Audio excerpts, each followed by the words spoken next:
Bismillahirrahmanirrahim. Video kali ini Ibu akan membahas tentang bab 2 yaitu gaya dan gerak.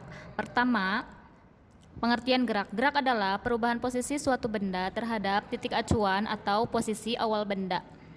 Nah, di sini misalkan contohnya kelereng yang ada di posisi A awalnya, kemudian setelah didorong dia berpindah ke posisi B, maka dikatakan kelereng ini melakukan gerak ya. Karena apa? Karena berubah posisinya ya. Jadi intinya gerak itu adalah ada perubahan posisi. Kemudian poin kedua, gerak bersifat relatif. Relatif artinya itu tergantung pada titik acuan yang digunakan. Misalnya gini, kalau kamu misal ketika sedang berada di dalam mobil yang melaju, maka kamu akan melihat pohon dan tiang di tepi jalan itu seolah bergerak ya, mendekati kamu. Tetapi kalau kamu ngambil posisi di luar mobil ya, berdiri, maka kamu akan melihat bahwa tiang dan pohon itu tidak bergerak. Nah, jadi ada perbedaan ya. Karena apa? Karena posisi sudut pandangnya itu beda gitu. Ada yang di dalam mobil dengan ketika kita di luar mobil itu beda. Jadi tergantung mana yang kita gunakan ya. Itulah maksudnya relatif. Termasuk perihal cantik, misalkan seseorang dikatakan cantik, ada yang mengatakan, oh si A itu cantik, oh menurut aku si A itu nggak cantik kok. Nah, ini kan ada perbedaan pandangan tergantung dari mana kamu melihatnya. Jadi cantik itu bersifat relatif. Begitupun dengan gerak ya. Jenis-jenis gerak. Jenis-jenis gerak itu ada gerak nyata dan gerak semu. Kalau nyata itu jelas dia ada perpindahan posisi. Misal gerak bola dilempar kan tadinya posisinya di bawah dilempar menjadi ke atas. Nah, berarti nyata. Kalau gerak semu itu bendanya tidak bergerak ya, diam, tapi seolah bergerak. Contohnya ketika kita tadi melihat gerak pohon dan tiang, kalau kita lagi ada di dalam mobil itu seolah bergerak ya si pohon dan tiang itu, padahal kenyataannya tidak ya. Itu namanya gerak semu. Sedangkan kalau menurut lintasan, gerak itu terbagi 3 yaitu lurus, melingkar, dan parabola. Gerak lurus, kalau lintasannya berbentuk garis lurus, misalnya apa? Buah kelapa jatuh, kan dia lurus ya. Nah, nggak berbelok-belok gitu, kelapa jatuh kan geraknya. Gerak melingkar, berarti lintasannya berbentuk lingkaran, seperti putaran jarum jam atau putaran planet mengelilingi matahari.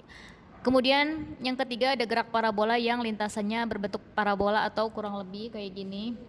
Contohnya ketika bola ditendang kemudian melambung ke atas, maka akan balik lagi ke tanah. Jadi menyerupai setengah lingkaran, ya kurang lebih seperti itu. Poin berikutnya yaitu kelajuan dan kecepatan.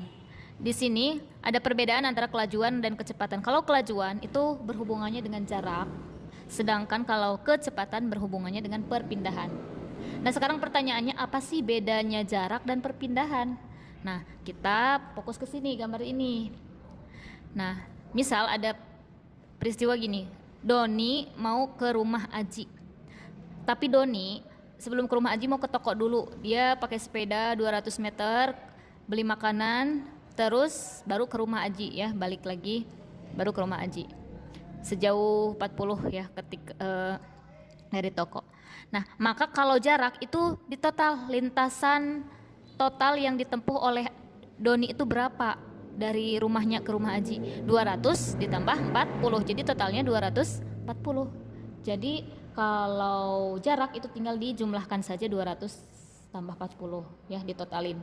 Tapi kalau perpindahan beda. Kalau perpindahan itu perubahan kedudukan benda dari posisi awal ke posisi akhir. Jadi yang dilihat itu adalah awalnya di mana, akhirnya di mana. Nah, berarti ini perpindahan dari awal ke akhir itu berapa? Caranya gimana? Kan dari rumah Doni ke toko 200 ya. Sedangkan dari toko ke rumah Aji itu 40. Maka tinggal 200 dikurangi 40. Hasilnya 160. Berarti jarak ke rumah Aji ke rumah Doni atau dari titik awal ke titik akhir itu jaraknya 160 meter. Seperti itu. Untuk menghitung berapa sih kelajuan sepeda yang tadi digunakan Doni? Ini pakai rumusnya ini ya. Kelajuan itu rumusnya V sama dengan S. S itu jarak dibagi T. T itu waktu. Satuannya sekon. Yang ini satuannya meter. Sedangkan yang dalam kurung ini kelajuan itu satuannya meter per sekon. Ya. Yang terakhir kelajuan rata-rata.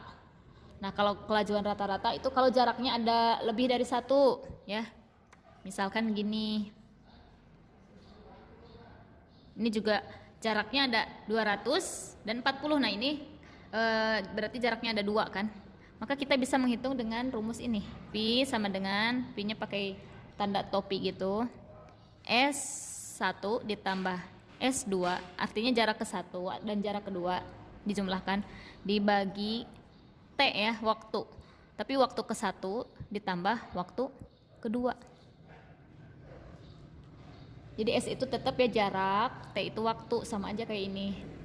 Bu, bagaimana kalau misalkan jaraknya itu ada 3, maka S1 tambah S2 tambah S3.